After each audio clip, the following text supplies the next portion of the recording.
A noite de São Paulo, nos anos 90, não perdoava quem andava de olhos fechados.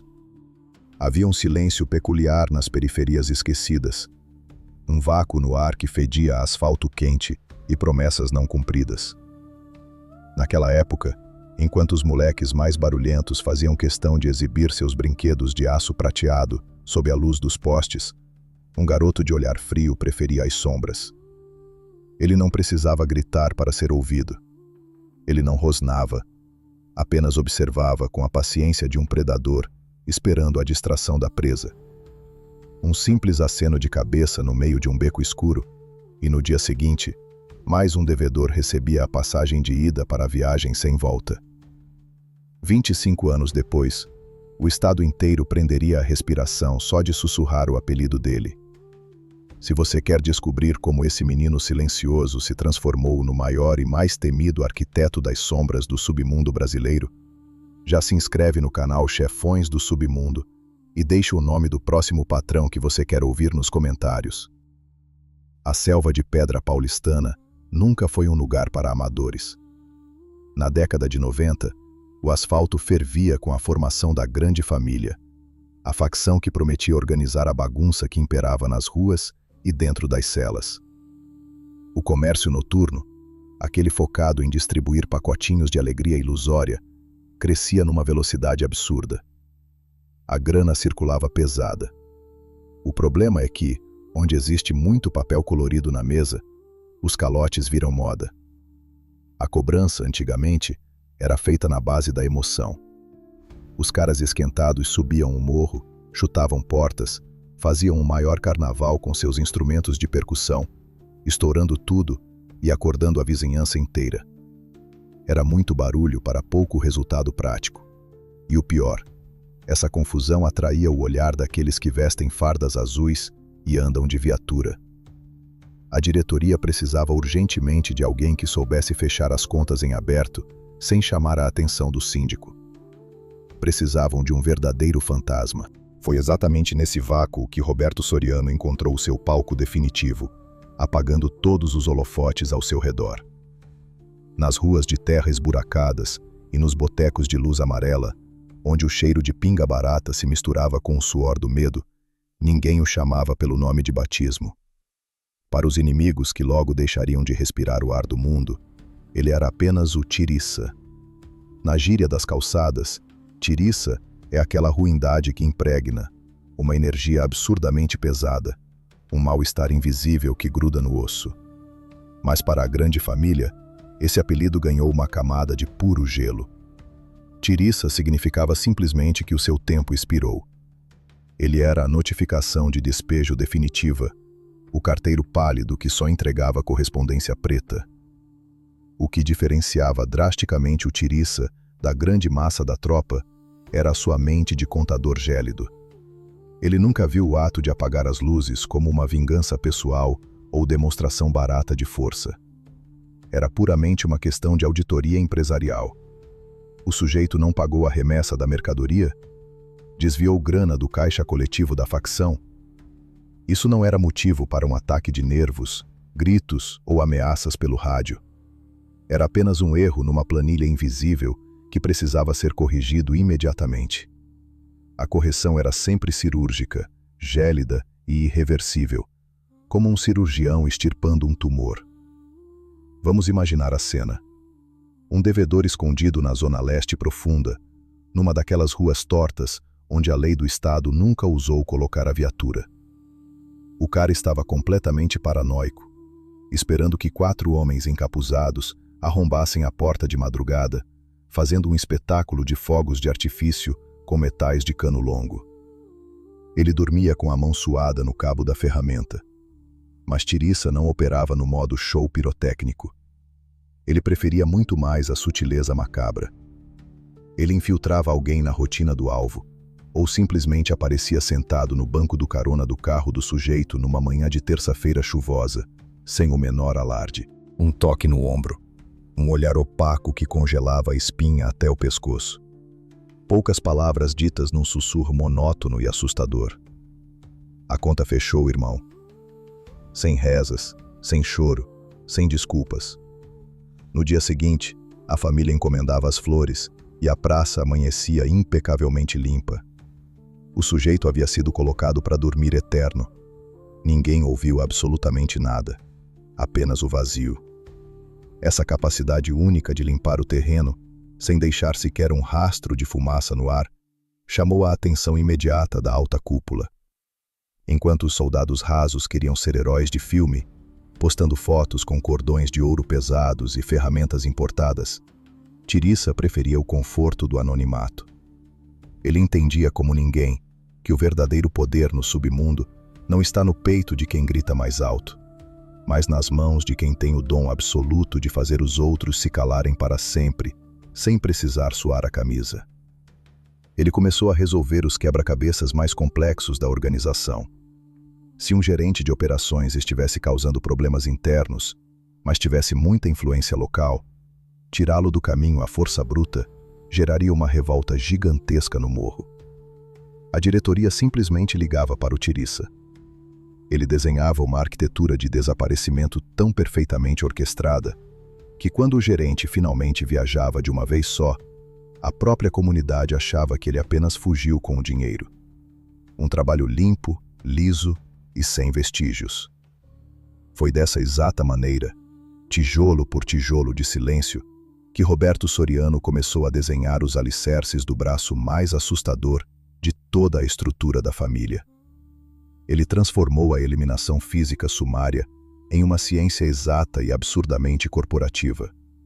Ele não mandava para o saco de qualquer jeito bagunçado na rua. Ele apenas cancelava o cadastro da pessoa no planeta com um carimbo invisível. A frieza assombrosa com que geria as cobranças extremas o alçou rapidamente numa escalada veloz dentro do comando maior. Os chefes do topo perceberam que ter o Tirissa do lado não era só uma grande vantagem tática, era um genuíno seguro de vida blindado. Ele virou oficialmente o arquiteto do silêncio. Entendia que para a engrenagem bilionária do comércio continuar girando e dando lucro, as peças defeituosas precisavam ser enviadas para o além de forma invisível, sem gerar manchetes policiais nos jornais pinga-sangue no dia seguinte. Cada passo silencioso que Tirissa dava no chão sujo das periferias de São Paulo era um degrau sólido a mais em direção ao topo da montanha sagrada da facção. Ele deixava rapidamente de ser apenas uma lenda urbana contada aos sussurros para se tornar uma peça indispensável no xadrez do crime organizado brasileiro. Não era mais apenas um cobrador de dívidas que cumpria ordens. Ele evoluiu para o cargo de grande mestre de cerimônias do lado mais tenebroso e oculto do submundo. E enquanto a polícia caçava exaustivamente monstros espalhafatosos que faziam vídeos ostentando, o verdadeiro pesadelo caminhava livre e solto nas sombras da cidade. Tirissa vestia roupas completamente comuns, tomava seu café preto fumegante nas padarias de esquina de bairro, enquanto decidia na própria cabeça, com a calma assustadora e calculista de um monge cego, quem seria o próximo infeliz a fechar o caixão antes do fim do mês. A semente do medo absoluto estava muito bem plantada, e a árvore colossal que cresceria dali cobriria o território nacional inteiro com a sua sombra pesada, gélida e implacável. Todo império colossal, erguido nas sombras, precisa de um rosto público, um diplomata de raciocínio rápido para ocupar o trono de veludo. Na virada do milênio, a grande família encontrou o seu monarca absoluto. O patrão maior, aquele que devorava livros clássicos dentro das celas e falava macio com engravatados, assumiu a coroa. Ele era a mente brilhante, o estrategista que enxergava o tabuleiro de xadrez do crime 10 jogadas à frente. No entanto, um rei não pode, e nem deve, sujar as próprias mãos com a poeira sangrenta das trincheiras. Ele precisava de uma sombra densa, de um espectro leal que caminhasse pelos corredores úmidos, onde a luz da razão não alcançava. Foi nesse exato ponto da história que o Tirissa vestiu a camisa de número 2. Ele se tornou o braço direito, o executor invisível, a foice afiada que cortava a erva daninha pela raiz, antes mesmo que ela crescesse no quintal do comando. A dinâmica entre os dois era uma obra de arte do submundo, um roteiro perfeito de cinema noir. O patrão maior filosofava sobre as falhas do sistema, debatia teses sociológicas e desenhava o futuro financeiro da organização. Tirissa, por outro lado, não perdia tempo com poesias ou discursos inflamados. A literatura dele era composta exclusivamente por livros caixa, listas de devedores e mapas de rotas de fuga. Se o patrão apontasse o dedo para um problema que ameaçava os negócios, Tirissa sequer fazia perguntas. Ele apenas acenava com a cabeça, virava as costas e, em questão de horas, o problema recebia um carimbo de cancelamento definitivo. A pessoa simplesmente deixava de respirar o mesmo ar que os membros do partido. A harmonia macabra entre o intelecto do rei e a frieza polar do seu braço direito fez a facção enriquecer num nível industrial. A grande revolução do Tirissa, a sua verdadeira obra-prima gerencial, foi a criação de um departamento altamente sigiloso que mudaria para sempre a história do lado obscuro brasileiro, a famosa Sintonia Restrita. Pense nisso como um setor de recursos humanos exclusivíssimo, mas que não fazia entrevistas de emprego. O único papel dessa repartição era cuidar dos processos de demissão com justa causa. E no vocabulário da grande família, demissão significava uma passagem só de ida para a terra dos pés juntos. Antes da Sintonia Restrita, as cobranças graves eram uma bagunça amadora. Os caras do morro pegavam os instrumentos de percussão metálica, faziam um escarcéu na rua, chamavam a atenção do bairro inteiro e, invariavelmente, atraíam os donos do giroflex. Tirissa sentou na cabeceira da mesa e disse basta. Ele exigiu exclusividade total sobre os casos mais cabeludos. A partir daquele momento, qualquer rescisão de contrato vitalício de alto escalão tinha que passar pela auditoria dele. A Sintonia Restrita operava nas sombras mais absolutas. Não entrava novato emocionado, não entrava moleque que gostava de ostentar ferramenta de aço na internet. Tirissa recrutou apenas fantasmas. Homens pálidos, de fala mansa, que não bebiam em serviço e que tinham a precisão de relojoeiros suíços na hora de despachar os desafetos para o além. Quando a cúpula decretava que um gerente de ponto estava desviando o lucro da mercadoria da ilusão, ou que um informante estava cantando as melodias da família para os homens de farda, o dossiê caía diretamente nas mãos do número 2. Ele montava o organograma da operação. Tirissa estudava a rotina do alvo por semanas, mapeava os passos, os vícios, os horários. Ele era o cara que decidia qual modelo de veículo seria usado, quantos canos quentes seriam distribuídos e, o mais importante de tudo, qual seria a rota exata de evaporação da equipe após as contas serem devidamente fechadas. A execução dos projetos da Sintonia Restrita era um espetáculo de eficiência fantasmagórica que deixava os investigadores coçando a cabeça, sem entender absolutamente nada. O alvo da cobrança nunca via o golpe chegando. Não havia porta arrombada de madrugada. O sujeito, muitas vezes, era convidado para uma reunião de negócios amigável dentro de uma van com os vidros escuros. Entrava com um sorriso no rosto, achando que ia ser promovido na hierarquia das caixas de alegria. E lá dentro, sem nenhum grito, a luz simplesmente apagava. A viagem de uma vez só começava em silêncio absoluto. Depois, o material orgânico era embalado e enviado para um longo sono nas áreas de mata fechada ou em espaços subterrâneos construídos pela própria facção. Tirissa transformou o ato de limpar a praça em uma engenharia logística tão perfeita que o medo se espalhou pelas ruas como um vírus contagioso. Mas não se engane achando que ele era apenas o carrasco da corte. O poder do Tirissa ia muito além da arte de colocar as pessoas para dormir eterno. A Sintonia Restrita também servia como um gigantesco cão de guarda para os cofres do comando. Ao controlar rigorosamente quem ficava e quem era mandado para o saco, Tirissa indiretamente passou a gerenciar as rotas mais lucrativas do mercado atacadista do sorriso falso. Ele fiscalizava a entrada da carga pesada que cruzava as fronteiras, garantia que o transporte nos caminhões camuflados ocorresse sem desvios e mantinha os gerentes regionais na linha reta através do mais puro terror psicológico. Ninguém tinha a coragem de desviar um único centavo da caixinha coletiva. A margem de lucro da organização atingiu números astronômicos, dignos de multinacionais estrangeiras. A disciplina de ferro imposta por ele fez o faturamento explodir, e a grande família finalmente conseguiu o monopólio absoluto que tanto desejava. O simples sussurro do nome do Tiriça no meio das quadras e vielas funcionava como um feitiço paralisante. Quando rolava um boato de que o departamento de queixas estava auditando determinada região da capital, homens feitos, bandidos com décadas de estrada, começavam a suar frio.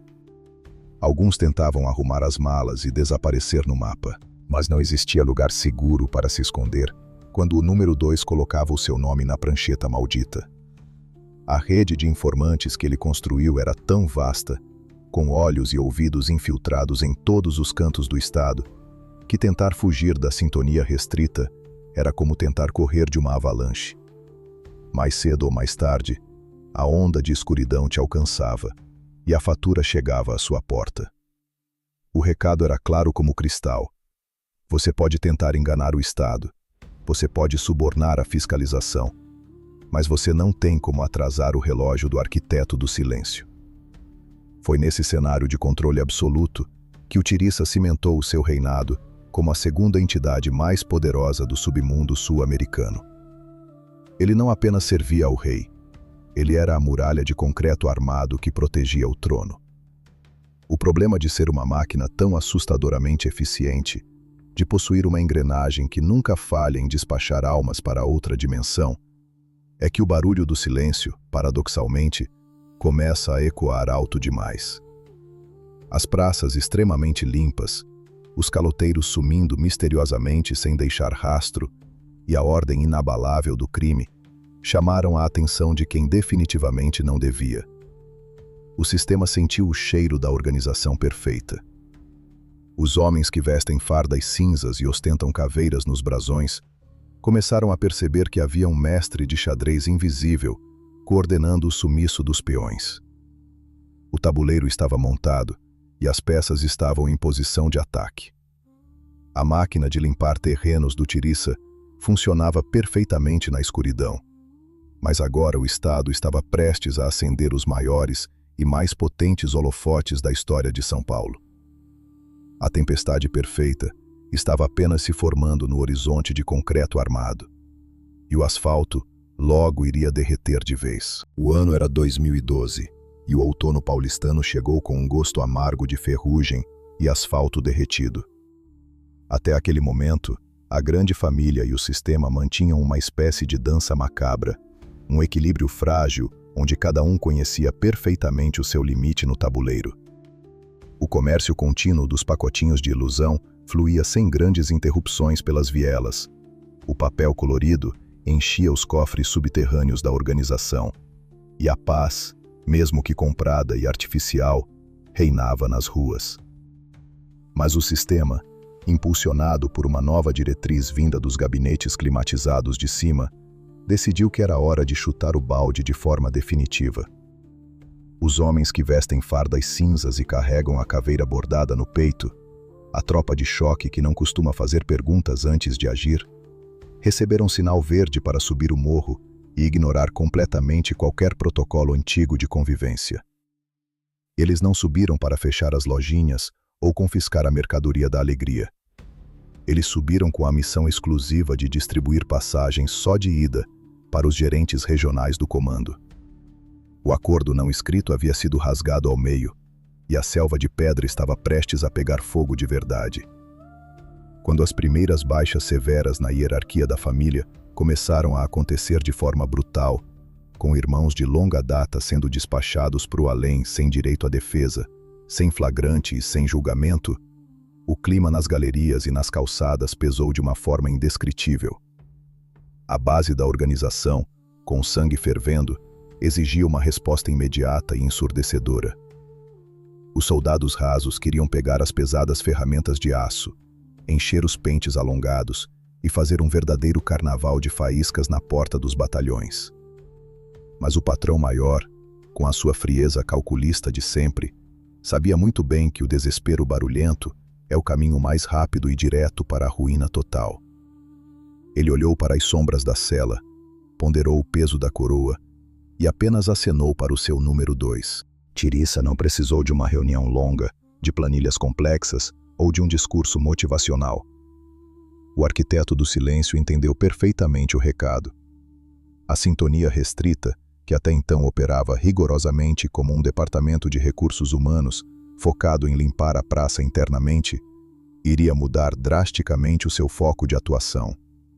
A caça às bruxas havia começado, mas desta vez, os caçadores fardados iriam descobrir na própria pele o que acontece quando a floresta decide revidar. Tirissa não operava na base do improviso amador. Enquanto os moleques da linha de frente gritavam por uma vingança cega e desorganizada, ele se sentou em sua sala de controle invisível e abriu o mapa do estado de São Paulo na própria mente. Ele sabia perfeitamente que bater de frente com as barcas cinzas no meio do expediente, no auge da adrenalina e do farol aceso, era burrice tática extrema.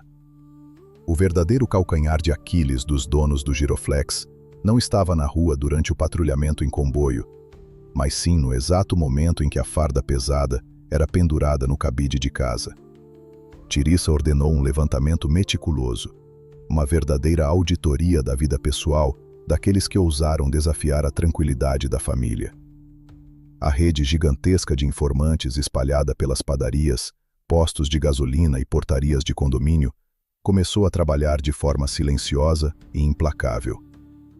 Em questão de semanas, a sintonia restrita possuía em mãos o itinerário completo, os horários de folga sagrados e os endereços residenciais exatos dos alvos que usavam distintivo. O balanço financeiro daquele mês sangrento não seria feito com a contagem de dinheiro, mas com a distribuição massiva de aposentadorias compulsórias e definitivas. A ordem que desceu pelo rádio, codificada nas gírias mais profundas e obscuras do submundo, era clara como água de nascente. A temporada de caça estava oficialmente aberta, e a prioridade máxima era realizar visitas surpresa na porta da casa dos funcionários do Estado. O modus operandi desenhado minuciosamente por Tirissa era de uma engenharia tática tão brilhante quanto assustadora. Pense no cenário desolador. Um homem de farda encerra o seu turno exaustivo e tenso de 12 horas. Ele estaciona o seu carro popular na garagem de casa, numa rua mal iluminada na zona leste ou sul da capital. Ele está exausto, pensando apenas no jantar quente e no descanso merecido. No exato momento em que ele desliga o motor, suspira fundo e relaxa os ombros, uma moto com 2 passageiros sorrateiros encosta ao lado como um fantasma. Não há tempo para gritar, não há tempo para sacar a ferramenta regulamentar da cintura. O garupa apenas estende o braço, as peças metálicas tossem faíscas secas e rápidas, e as luzes do fardado são apagadas para todo o sempre, ali mesmo, na calçada do seu próprio porto seguro. Um trabalho absurdamente limpo, rápido, cirúrgico e sem testemunhas dispostas a abrir o bico para a perícia. A repetição metódica e implacável dessas visitas noturnas criou um pânico generalizado que o Estado brasileiro jamais havia experimentado em toda a sua história. Não era um caso isolado de vingança. Não era uma fatalidade triste do ofício. Era uma verdadeira linha de produção industrial, focada exclusivamente em fechar o caixão de quem carregava o emblema oficial do governo. A cada novo amanhecer, os noticiários matinais pinga-sangue atualizavam a contagem sinistra, e o número de fardados que foram colocados para dormir eterno crescia de forma exponencial e incontrolável. As delegacias e os grandes batalhões entraram em estado de paranoia absoluta. Homens durões, treinados durante anos para o combate urbano de alta intensidade, começaram a ter pavor físico de voltar para suas próprias famílias ao fim do expediente. Eles olhavam por cima do ombro a cada parada no semáforo vermelho, desconfiavam do garoto que entregava pizza e suavam frio de terror ao ouvir o simples barulho de um escapamento de moto se aproximando na esquina. Tirissa havia conseguido o impensável na arte da guerra. Ele pegou o maior símbolo de autoridade e força bruta do sistema e o transformou em uma presa acuada e aterrorizada no seu próprio quintal.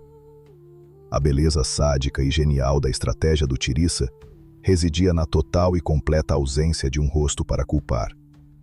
A polícia, tomada pela fúria, realizava operações gigantescas, chutava portas de barracos nos morros, revirava as comunidades de ponta a ponta em busca desesperada dos mandantes, mas só encontrava fantasmas, poeira e muito silêncio.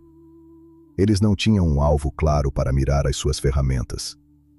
O grande arquiteto daquele caos sem precedentes continuava invisível, coordenando a logística macabra através de telefones celulares descartáveis e mensagens cifradas que passavam de mão em mão nas ruas escuras. Tiriça provou definitivamente, naquele outono vermelho de 2012, que a grande família não era apenas um ajuntamento desorganizado de baderneiros ou uma quadrilha de bairro que vendia pacotinhos de ilusão na esquina. Sob a sua batuta tática e impiedosa, a organização se revelou como um verdadeiro exército das sombras, um estado paralelo altamente disciplinado, com capacidade bélica e de inteligência suficientes para colocar o governo oficial de joelhos, sangrando e implorando silenciosamente por uma trégua. A sintonia restrita funcionava com a precisão de um relógio suíço banhado na mais pura vingança fria. Quando a fumaça das peças metálicas finalmente começou a baixar e a poeira assentou no asfalto, o saldo daquela guerra fria era devastador. Dezenas de cadeiras ficaram vazias para sempre nos refeitórios dos batalhões, e o sistema foi forçado a recuar seus peões, entendendo que o preço de quebrar as regras sagradas de convivência com a família era alto demais para ser pago com a rotina e a integridade de seus próprios funcionários. Do outro lado da trincheira invisível, a figura fantasmagórica do Tiriça transcendeu o mero status de lenda urbana. Dentro do comando, ele passou a ser reverenciado com um temor quase místico. Ele não era apenas o braço direito leal do patrão maior, ele era o próprio anjo do abismo, o general implacável que conduziu as tropas no momento mais sombrio de retaliação e saiu completamente vitorioso, sem nunca ter deixado seu rosto ser capturado por uma única lente de câmera de segurança. Ele demonstrou que o poder supremo da rua não reside no sujeito que possui a ferramenta de aço mais barulhenta, mas sim na mente de quem tem a coragem, a paciência e a frieza absoluta de assinar a autorização para que a noite engula os seus inimigos um por um. A lenda estava cravada na pedra do crime brasileiro, mas o preço alto dessa audácia oculta logo seria cobrado com juros pelo próprio sistema que ele havia acabado de paralisar e humilhar publicamente. O sistema é como um leviatã cego e lento, mas que possui uma memória absurdamente longa. Você pode até esbofetear a cara dele num dia de fúria, pode rir das engrenagens enferrujadas que movem a máquina pública, mas uma hora a conta da sua audácia chega pelo correio. E a fatura do outono vermelho de 2012 veio com juros astronômicos. Os homens de terno nos gabinetes acarpetados de Brasília entenderam que prender o soldado raso na biqueira não mudava em nada o ponteiro do relógio. Eles precisavam cortar os fios da placa-mãe. Precisavam capturar o arquiteto do silêncio.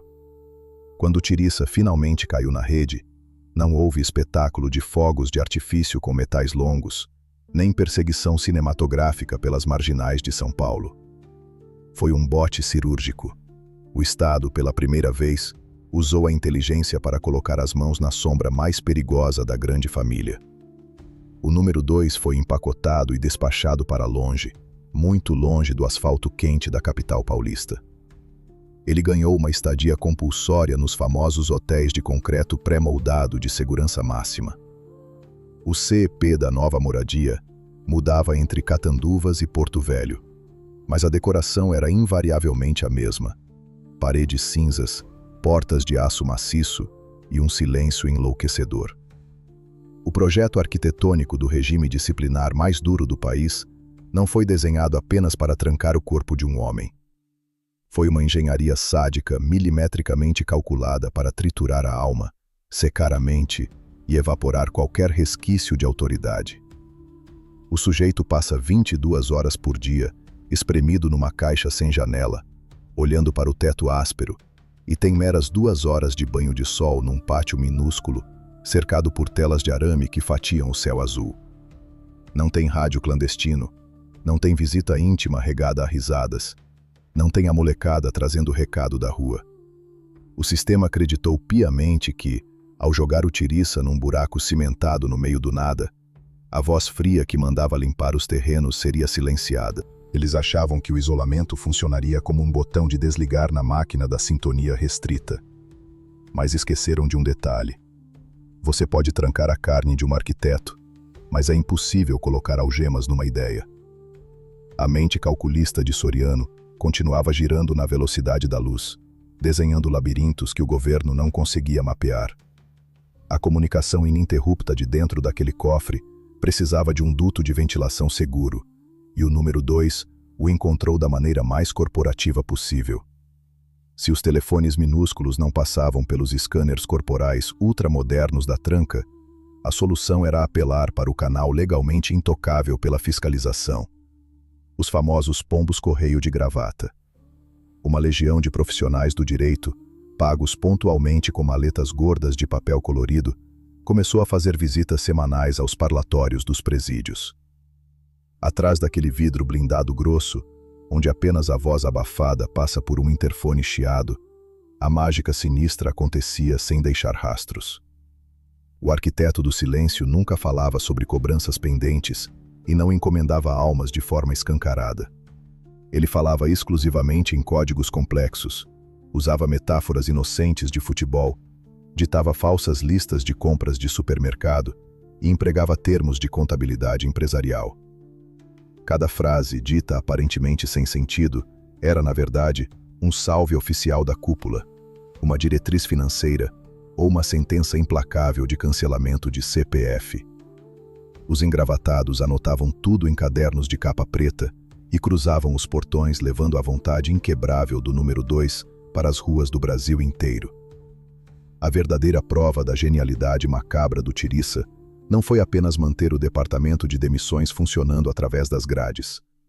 Foi de dentro de uma cela minúscula, no fim do mundo, que ele ajudou a desenhar o maior salto da história da organização. A grande família deixou de ser a dona das biqueiras de São Paulo para se transformar numa multinacional do atacado. O comércio da alegria ilusória precisava cruzar os oceanos, e o número 2 assumiu a gestão logística dos portos com a frieza de um presidente corporativo. Através dos recados cifrados enviados pelos pombos de gravata, ele mapeava rotas marítimas limpas, indicava quem deveria ser comprado nos corredores dos cais de Santos ou Paranaguá e definia como os contêineres carregados de poeira branca deveriam ser despachados para o velho continente. O faturamento já não era contado em sacos de lixo cheios de notas amassadas, mas em remessas milionárias. O polvo gigante havia esticado as suas ventosas para os portos da Europa, e o cérebro implacável que controlava os movimentos desses tentáculos estava, inacreditavelmente, trancafiado num caixote de cimento isolado no interior profundo do Brasil. Mesmo nadando diariamente em rios caudalosos de dinheiro estrangeiro, a disciplina rigorosa do quadro de funcionários nunca deixou de ser a grande obsessão da sintonia restrita. A imensa distância física não conseguiu amolecer nem 1 milímetro do coração de gelo do arquiteto. Se chegasse aos ouvidos dele, através do vidro grosso do parlatório, que um gerente operando no litoral paulista estava desviando as caixas da mercadoria especial, a engrenagem do terror entrava em ação instantaneamente. Tiriça não alterava o seu tom de voz monótono. Ele apenas fechava os olhos e ditava um recado curto e enigmático para o gravata do outro lado. Diga para o nosso pessoal da praia que a maré abaixou e o contrato do amigo acabou de expirar. Ele precisa arrumar as malas e viajar de uma vez só. Uma semana depois, o tal gerente metido a esperto era convidado para uma pescaria noturna com os colegas e nunca mais colocava os pés na areia da praia. A praça amanhecia completamente limpa, as planilhas voltavam a fechar no verde e o exemplo pedagógico estava cimentado na cabeça de todos os funcionários. A caneta do fantasma continuava perigosamente carregada. A gaiola de aço invisível projetada pelo sistema para ser o túmulo em vida dos grandes líderes, transformou-se ironicamente num escritório blindado, livre de qualquer concorrência externa.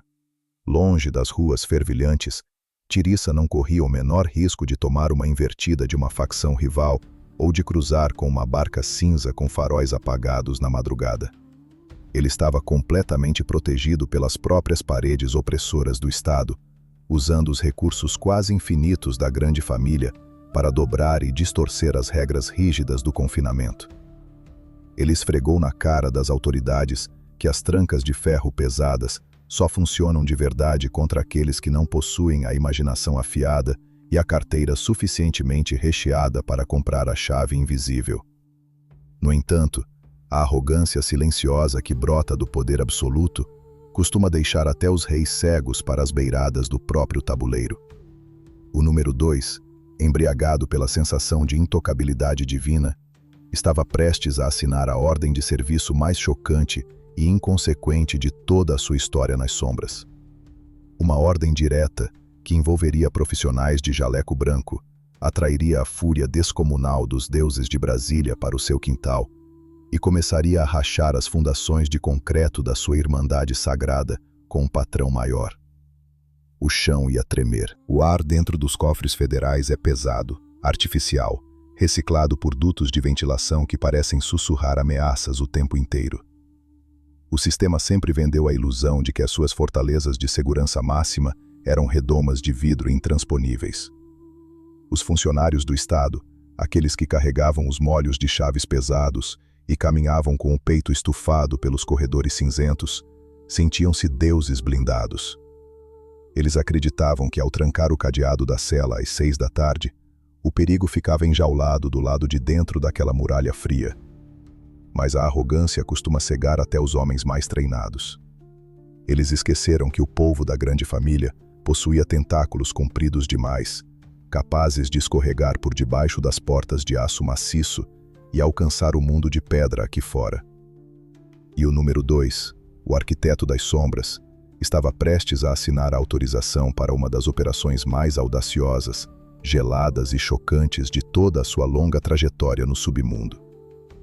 Ele ia mostrar para os engravatados de Brasília que o crachá do governo não servia como colete à prova de destino quando a sintonia restrita decidia auditar as contas da União.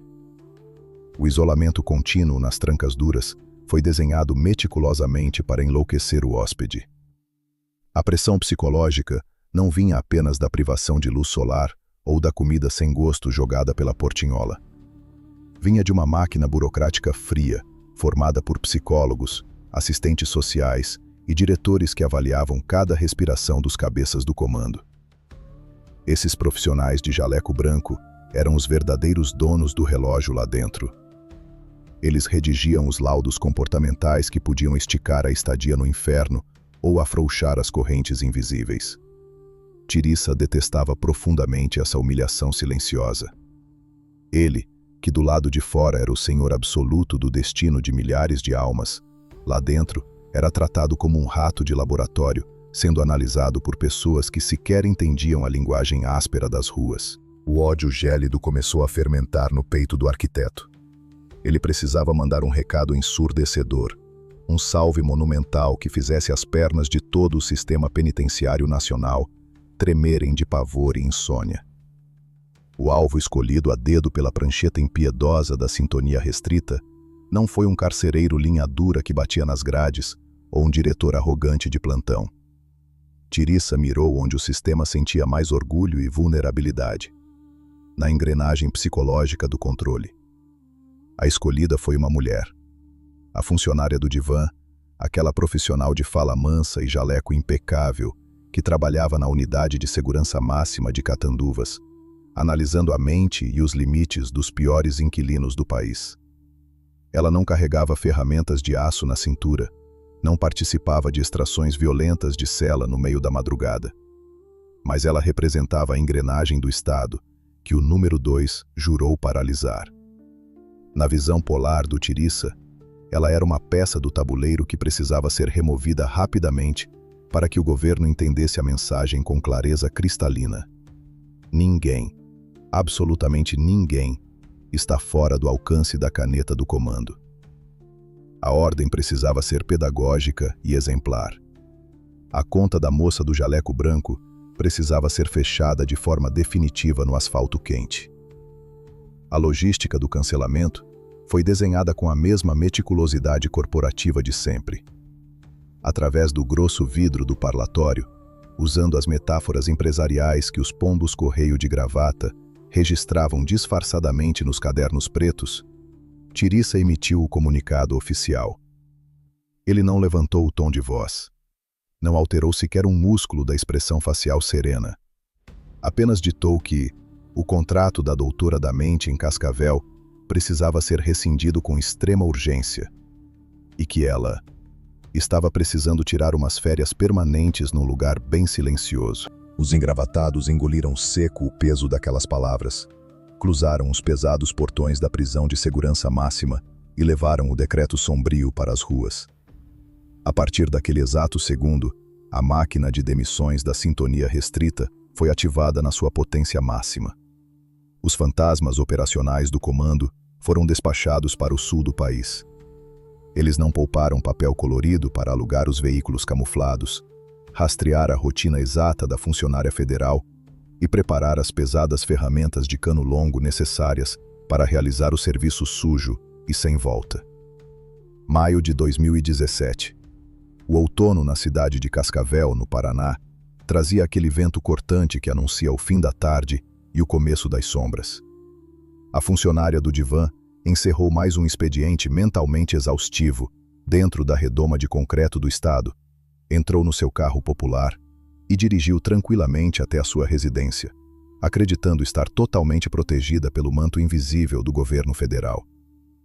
Era uma rotina pacata, uma vida de classe média típica, absurdamente longe das vielas esburacadas onde a grande família costumava ditar as regras.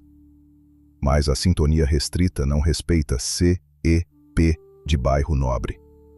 Quando ela reduziu a velocidade e se aproximou do portão de casa, o destino já estava selado na planilha invisível do arquiteto. O veículo dos cobradores do submundo emparelhou num bote perfeito.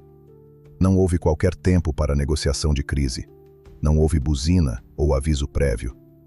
Os funcionários da sombra desceram com as guitarras de metal pesado muito bem afinadas, tocando uma melodia de faíscas tão brutal, seca e veloz, que o bairro inteiro entrou em choque paralisante instantâneo. A praça foi limpa em questão de segundos contados no relógio.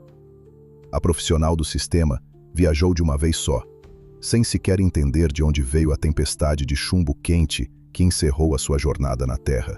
Quando a poeira das pedras baixou e os faróis dos carros em fuga evaporaram na neblina gelada da noite, o eco daquele ato ribombou pelos corredores acarpetados de Brasília como uma verdadeira bomba de efeito devastador.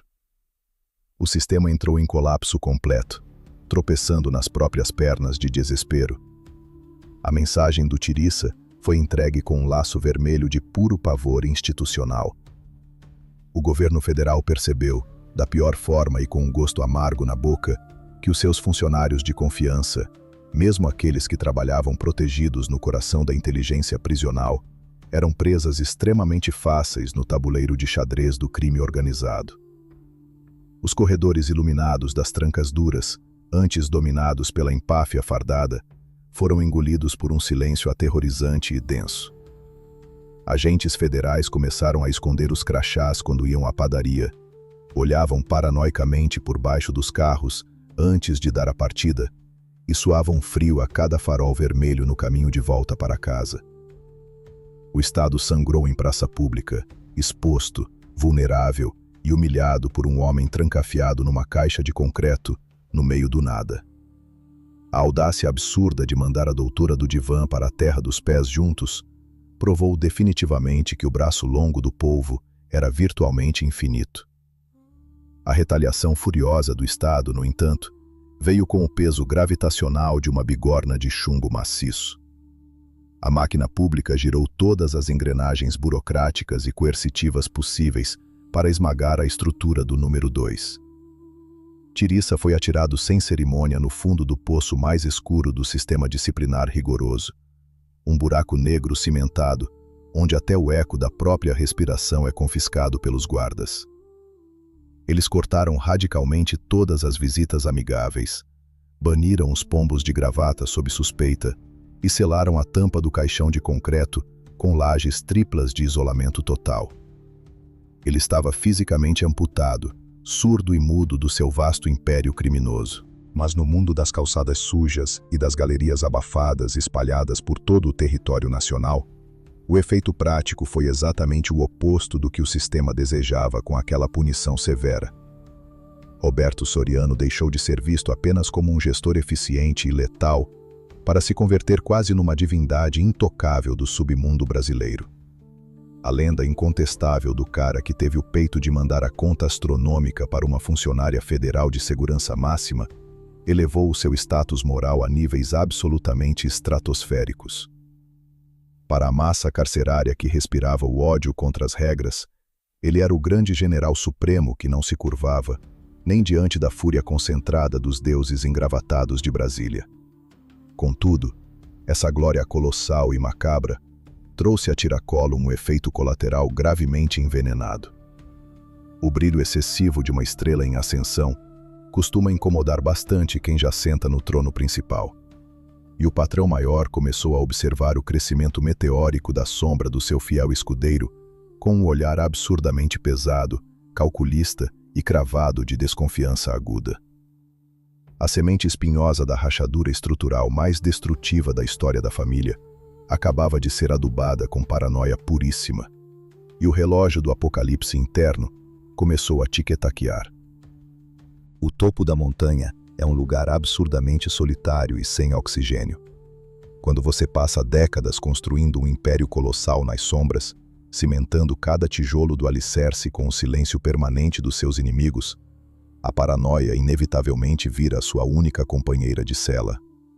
Na estrutura da grande família, a regra de ouro inegociável sempre foi a união inabalável. O lema gritado a plenos pulmões nos pátios de pedra era que um irmão de caminhada nunca solta a mão do outro. Mas a realidade do concreto armado é muito mais áspera e cortante do que a poesia da rua.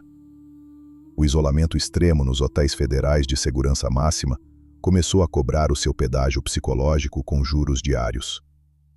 O oxigênio rarefeito do poder absoluto não permite que dois reis dividam a mesma coroa de espinhos sem que um comece a olhar desconfiado para o pescoço do outro. A sintonia fina que existia entre o intelecto brilhante do patrão maior e a lâmina gélida do arquiteto das sombras começou a apresentar fissuras microscópicas. E no submundo, uma rachadura fina no asfalto é espaço mais do que suficiente para implodir um prédio de 50 andares. O patrão maior sempre enxergou o tabuleiro de xadrez de forma macroeconômica. Para ele, o gigantesco comércio dos pacotinhos de alegria ilusória precisava fluir como um rio manso, alimentando os cofres da organização, sem gerar ondas desnecessárias que batessem nos sapatos dos políticos importantes em Brasília. Ele era o grande diplomata das alianças comerciais. Mas do outro lado do muro alto, o Tiriça carregava no lombo o peso esmagador de ser o verdadeiro zelador do inferno. Foi ele quem assinou as ordens de serviço mais indigestas da história. Foi ele quem limpou a praça na marra contra os donos do Giroflex em 2012. E foi ele quem assumiu a bronca titânica de despachar a doutora do divã para a terra dos pés juntos. Tiriça sentia com uma amargura silenciosa que estava absorvendo toda a fúria e as pancadas do sistema completamente sozinho. Enquanto o rei mantinha a pose de estatístico intocável, o número 2 apodrecia no buraco mais escuro da nação, pagando a fatura altíssima pelas ações táticas que, no final do dia, beneficiaram e protegeram a cúpula inteira. A sensação fria de abandono enraizou fundo no peito do arquiteto. A faísca que detonou o maior barril de pólvora da história criminal não veio de um confronto direto de rua ou de uma disputa acalorada por territórios rentáveis. No mundo dominado pelo silêncio sepulcral, o veneno mais corrosivo e mortal é sempre espalhado através de sussurros nas sobras. A desgraça atendeu pelo nome de vazamento de áudio. Nos corredores assépticos e supermonitorados das trancas federais, As paredes não apenas têm ouvidos, elas têm microfones direcionais que captam até o bater de asas de uma mosca cega. Um trecho curto de uma conversa confidencial do patrão-maior, gravada clandestinamente pela inteligência do Estado durante um atendimento no parlatório, escorreu pelas frestas blindadas e caiu diretamente no asfalto quente. As palavras registradas naquela fita magnética invisível foram o equivalente a jogar um galão transbordando de gasolina de aviação numa fogueira que já estava estalando alta.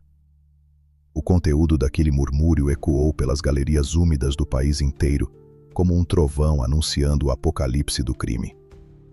Naquela gravação maldita e imperdoável, o patrão-maior, tentando desesperadamente justificar algumas tempestades violentas que atraíram a atenção pesada e indesejada das barcas cinzas, resolveu terceirizar a culpa. Ele afirmou, com todas as sílabas bem pronunciadas, que o Tiriça era um sujeito com a mente fora do prumo, um arquiteto imprevisível que agia estritamente por conta própria e tomava decisões de fechamento de caixão sem sequer consultar a diretoria executiva. O rei disse ao engravatado do outro lado do vidro que o seu antigo braço direito estava sujando o nome institucional da empresa com atitudes impensadas. No vocabulário rigoroso da grande família, jogar a responsabilidade pesada nas costas de um irmão para aliviar o próprio lado diante da fiscalização é o pecado capital supremo. É cantar a melodia proibida. É entregar o ouro de bandeja para os homens de farda azul. Quando aquele áudio nefasto chegou aos ouvidos atentos dos pombos de gravata nas ruas, o submundo prendeu a respiração em estado de choque puro. Ninguém podia engolir aquela afronta. Imagine a tempestade violenta de gelo e ódio que se formou na mente calculista do Tiriça quando a transcrição do áudio finalmente chegou à sua cela blindada e isolada. Ele, o homem reverenciado por ter desenhado a máquina perfeita da sintonia restrita. Ele, que passou décadas de sua vida organizando a bagunça, despachando caloteiros e traidores numa viagem sem volta, sem deixar um mísero pingo no chão. Ele, que triturou de bom grado a própria liberdade civil para proteger debaixo das asas os segredos bilionários da cúpula, agora estava sendo rotulado como um cachorro louco e instável pelo próprio homem que ele ajudou a manter no topo. A humilhação cortava feito navalha nova direto na alma. Tiriça nunca foi o tipo de sujeito que resolve as coisas no grito. A sua fúria não era vulcânica e barulhenta. Ela era silenciosa e glacial. Ele simplesmente fechou os olhos escuros, apertou a mandíbula e entendeu rapidamente que o contrato de lealdade vitalícia havia sido rasgado ao meio e cuspido no ralo. O arquiteto percebeu com clareza clínica que havia se tornado apenas uma peça descartável do xadrez, um bode expiatório extremamente conveniente para as narrativas do sistema. E se havia uma única coisa que o número 2 jamais aceitaria, era ser tratado como o resto de material varrido para debaixo do tapete. A resposta estratégica do fantasma não tardou, e a sua movimentação foi milimetricamente calculada. Tiriça sabia com a precisão de um auditor que não estava nadando sozinho naquele oceano de insatisfação. O reinado extremamente longo e muito centralizador do patrão-maior havia deixado uma legião de generais antigos frustrados e comendo poeira. O arquiteto começou então a disparar os seus próprios salves codificados de dentro da cova, costurando alianças perigosíssimas pelas beiradas. Ele acionou velhos lobos da fundação original, grandes águias do asfalto, que também sentiam frequentemente o gosto amargo do desprezo da coroa, e que controlavam fatias gigantescas do comércio da alegria ensacada. As mensagens curtas trocadas pelo correio clandestino desenhavam um cenário unânime de traição imperdoável e covardia tática. Tiriça argumentava com a frieza contagiante de um promotor de acusação. Se o líder máximo é plenamente capaz de jogar o seu soldado mais feroz e leal na fogueira apenas para salvar a própria pele num bate-papo gravado pelo governo, quem garante que ele não vai mandar a conta inteira das ruas para o colo do resto da diretoria na semana que vem? A semente maldita da rebelião encontrou terra adubada e germinou com uma velocidade assombrosa. O clima nas trancas federais, nas galerias estaduais e nos morros de São Paulo ficou mais denso e pesado do que chumbo derretido em caldeirão. A grande família, que passou quase 3 décadas batendo no peito e pregando a união absoluta contra as forças do Estado, agora estava sentada desconfortavelmente sobre um barril gigante de pólvora, com o pavio totalmente encurtado. As bases operacionais mais profundas sentiam na sola do pé a vibração assustadora do terremoto iminente. De um lado das trincheiras invisíveis, os soldados leais ao rei batiam o pé defendendo a sabedoria e a diplomacia de longo prazo do patrão maior. Do outro lado da calçada, os simpatizantes fervorosos do arquiteto enxergavam nele o único e verdadeiro guardião da ética de raiz das ruas, o sujeito sangue nos olhos que dava a cara à tapa, segurava o rojão e nunca recuava 1 milímetro sequer diante do poder de fogo do sistema. As reuniões secretas através dos interfones dos parlatórios tornaram-se carregadas de uma desconfiança doentia e venenosa. 2 leviatãs colossais começavam a rosnar e mostrar os dentes um para o outro no meio da escuridão, medindo forças brutas através de silêncios longos e olhares opacos. Nenhuma peça metálica importada havia tossido chumbo ainda, e ninguém havia sido colocado para dormir eterno nas ruas por conta dessa disputa interna. Mas o ar nas vielas cheirava fortemente a eletricidade estática, o tipo de cheiro que sempre antecede os desastres naturais catastróficos. A rachadura colossal no bloco de concreto estava completamente exposta, ferindo os olhos de quem quisesse ver a verdade. O que há poucos meses era tido como apenas uma leve divergência de métodos burocráticos de trabalho, agora se desenhava nitidamente como a maior disputa silenciosa e perigosa pelo controle absoluto e irrestrito da maior máquina de fazer dinheiro ilícito do continente sul-americano. Tirissa, o exímio professor de fechar contas e limpar terrenos, não iria engolir aquela difamação histórica de forma mansa e de cabeça baixa. Ele definitivamente não iria aceitar o papel de troféu pacífico, entregue covardemente numa bandeja de prata brilhante para acalmar a paranoia dos engravatados e fardados em Brasília. O número 2 ignorou a luz solar e começou a preparar, na solidão da cela, as suas próprias planilhas contábeis, os seus próprios roteiros minuciosos e definitivos de cancelamento de cadastros. A temida sintonia restrita, que por anos a fio serviu como escudo e espada do comando, apontando os seus canos quentes e silenciosos estritamente para os inimigos externos da facção, agora começava a ser vagarosa e implacavelmente recalibrada, ajustada e lubrificada para olhar para dentro do próprio quintal da sede. A grande e intocável mesa sagrada de reuniões da Irmandade estava com as pernas carcomidas e prestes a desabar no chão poeirento com força total.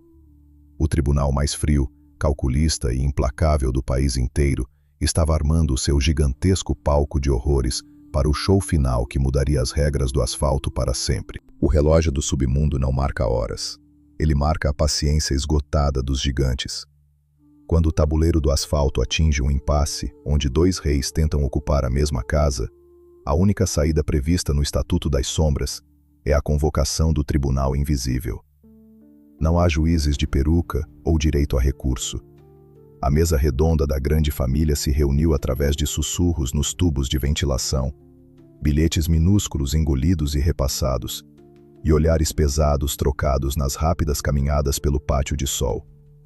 O patrão maior, percebendo que o seu trono de veludo estava sendo engolido pela sombra gigantesca do seu antigo braço direito, decidiu aplicar a regra máxima.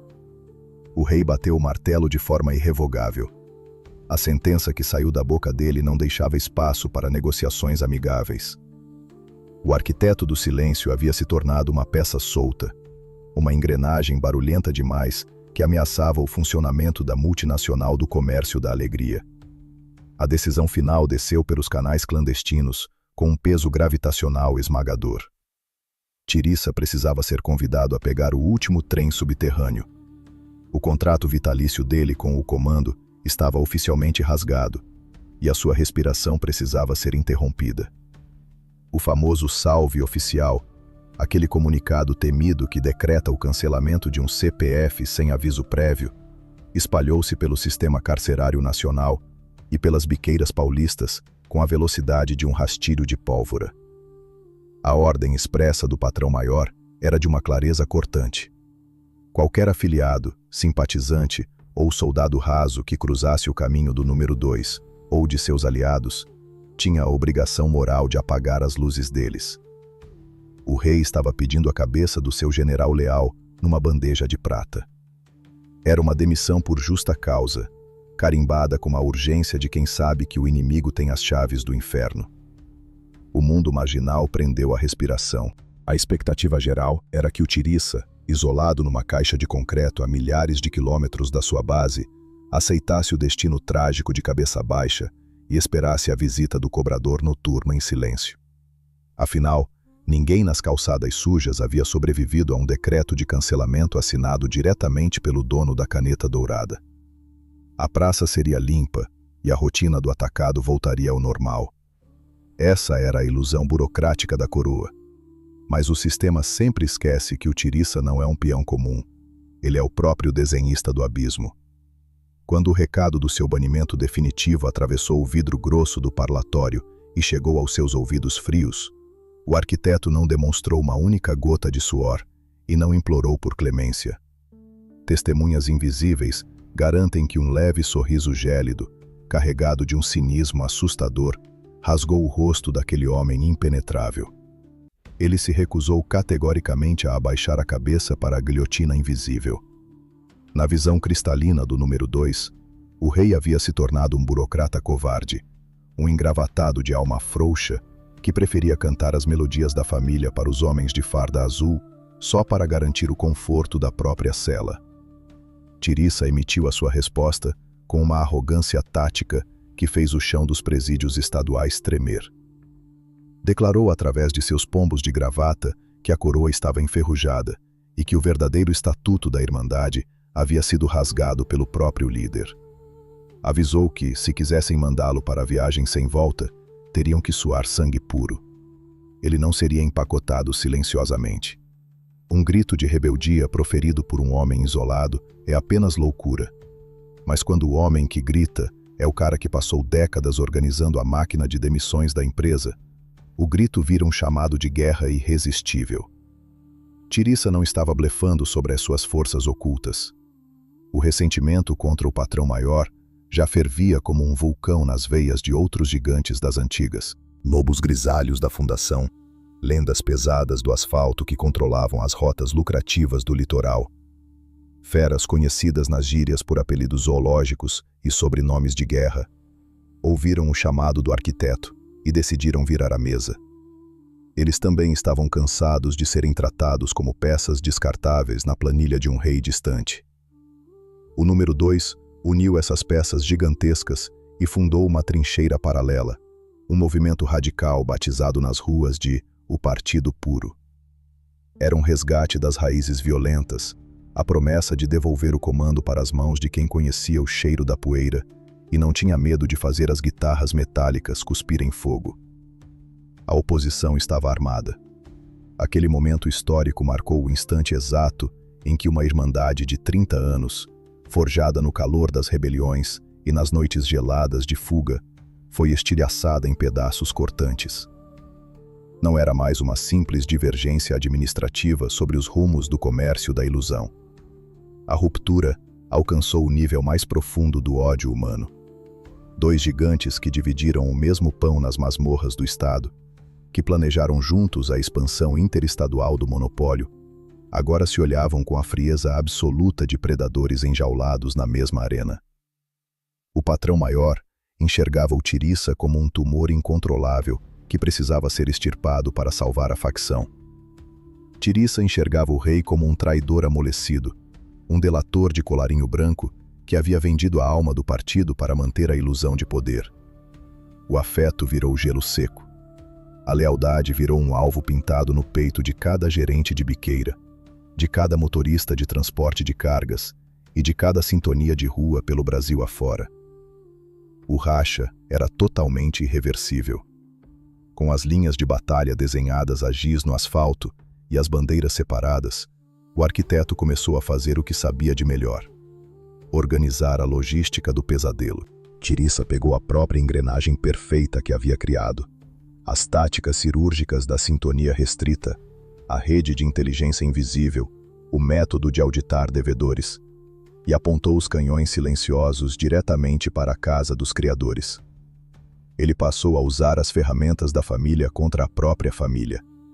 A ordem que desceu dos seus aposentos blindados era para realizar uma faxina geral, uma limpeza de terreno sem precedentes na história sul-americana. Quem não vestisse a camisa da oposição e jurasse lealdade cega aos lobos antigos, seria convidado a fechar as contas de forma imediata e permanente, sem segunda chance, sem tribunal de apelação. O mestre das demissões estava preparando o palco para aplicar o maior corte de pessoal que a selva de pedra já testemunhou. A poeira mágica continuava circulando nas esquinas, mas o ar agora fedia a traição. As peças estavam posicionadas, e a sinfonia metálica da guerra civil mais sangrenta das sombras estava prestes a explodir de vez. O Apocalipse não costuma mandar aviso impresso em papel timbrado. Quando a guerra civil estourou nas entranhas da grande família, o chão paulista simplesmente deixou de ser asfalto para se transformar num gigantesco moedor de carne invisível. A irmandade unida pelo ódio em comum contra o sistema, de repente, virou o palco do mais brutal jogo de xadrez já visto no continente sul-americano.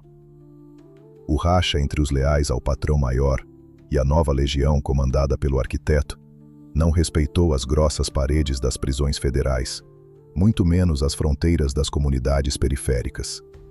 A ordem desceu rasgando o vento. Era preciso limpar a praça de qualquer vestígio de simpatia pelo lado oposto.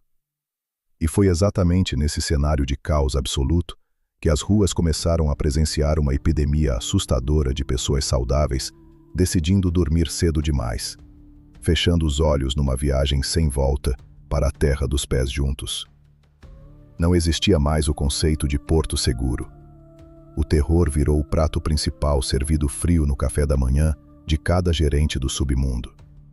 De um lado, os burocratas da coroa tentavam desesperadamente segurar as rédeas da empresa invisível, despachando cobradores para sufocar o levante da velha guarda. Do outro, o número 2 operava a sua mágica sinistra. Tirissa, mesmo trancafiado no buraco mais inóspito que o governo conseguiu escavar, demonstrava que a máquina de demissões que ele mesmo projetou ainda respondia aos seus assobios. Ele pegou toda a arquitetura gélida da sintonia restrita, a mesma que outrora protegia os cofres do rei, e inverteu a polaridade. O cano quente, antes apontado para fora, agora mirava implacavelmente para dentro da própria sala de estar da família. Os antigos colegas, aqueles que optaram por se manter debaixo da asa do patrão maior, começaram a receber visitas indesejadas que terminavam no absoluto escuro. A ironia desse banho de trevas interno era uma obra-prima de sadismo corporativo. Tirissa não precisou inventar um método novo para causar desespero nos leais à coroa. Ele usou a mesma cartilha de auditoria que o tornou uma lenda intocável. Pense num gerente de logística da Zona Sul, um sujeito que faturava rios de papel colorido com a mercadoria da ilusão e jurou lealdade cega ao rei. Ele achava que a sua proteção estava 100% garantida. Num piscar de olhos, enquanto bebia no fundo do seu reduto, um fantasma enviado pelo arquiteto surgia do nada, tocava uma melodia rápida numa guitarra de metal e o gerente recebia a alta compulsória da vida.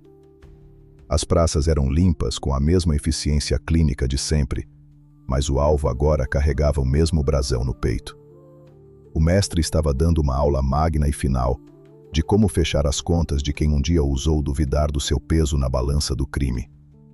Nas galerias abafadas do sistema prisional, o ar tornou-se tão pesado que era quase possível cortá-lo com uma lâmina enferrujada. O simples ato de dividir uma marmita no pátio de sol virou um exercício de pura paranoia. Ninguém sabia ao certo quem estava no livro de pagamentos do arquiteto e quem continuava beijando o anel do patrão maior. O sujeito que dormia na beliche de baixo podia muito bem acordar no meio da madrugada com a missão de empacotar o colega de cela. O salve do Partido Puro, A facção dissidente liderada por Tiriça e pelos velhos lobos insatisfeitos ecoava como um canto macabro para a base que se sentia abandonada pelos engravatados do topo. A rebelião interna ganhou uma musculatura gigantesca.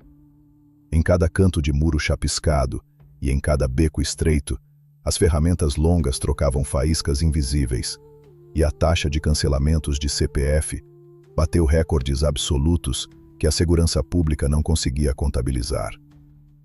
O impacto comercial dessa implosão foi simplesmente tectônico.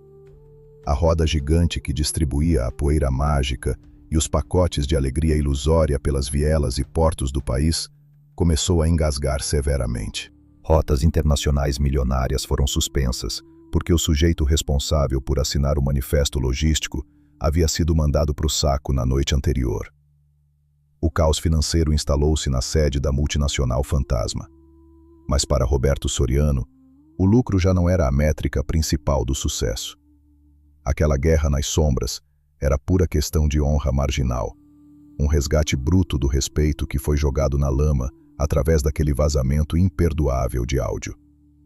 Ele queria provar para o asfalto inteiro que um rei só usa a coroa de ouro porque existe um monstro de gelo disposto a segurar as portas do abismo para ele. Soltando os cães de guarda para devorar os próprios donos, o número 2 mostrou que o império desmorona rapidamente, sem as suas vigas originais. O legado de Tiriça no imaginário criminal do país desafia completamente qualquer lógica da sociedade civilizada. Ele não nasceu herdeiro no submundo, não tinha padrinho forte nas ruas. Era apenas o garoto magrelo das noites esquecidas, o menino que não gostava de barulho desnecessário, que preferia a sombra densa à luz do poste iluminado. Com uma mente gélida e desprovida de empatia, escalou a montanha mais escorregadia do país. Transformou o ato brutal de limpar terrenos numa burocracia incrivelmente silenciosa. Criou a sintonia restrita, peitou o Estado distribuindo passagens sem volta para homens de farda azul e, no ápice da loucura corporativa, fechou o caixão de uma funcionária de jaleco branco do Sistema Federal de Segurança. O seu currículo é um testamento de que a inteligência perversa no asfalto vale 10 vezes mais do que a força bruta e o grito destrambelhado dos novatos desesperados por atenção. No fim dessa jornada, rumo ao coração das trevas, o homem que projetou os labirintos do comando se recusou a ser devorado pelo próprio monstro que ajudou a criar e alimentar. Quando a mesa virou e a diretoria tentou descartá-lo como um problema burocrático, ele não abaixou a cabeça. Sorriu no escuro de sua masmorra, juntou os cacos da própria lealdade estilhaçada e provocou o terremoto mais devastador e violento da história da máfia sul-americana. Ele rachou a pedra fundamental da grande família ao meio e garantiu que a história nunca mais fosse contada através de uma única voz no poder. Tiriça entrou para o hall das lendas sombrias como o arquiteto do caos absoluto, o maestro implacável que, mesmo acorrentado num buraco de cimento, conseguiu reger a sinfonia mais macabra de todas as eras do crime brasileiro. A cicatriz profunda que ele rasgou no rosto do asfalto jamais será curada. Se você acompanhou até aqui e sentiu o peso colossal de como esse arquiteto das sombras virou de cabeça para baixo o maior império do submundo brasileiro, já se inscreve no canal Chefões do Submundo e deixa o nome do próximo patrão que você quer ouvir nos comentários. O asfalto nunca dorme de verdade. As contas sempre precisam ser fechadas. E a gente se encontra na próxima história.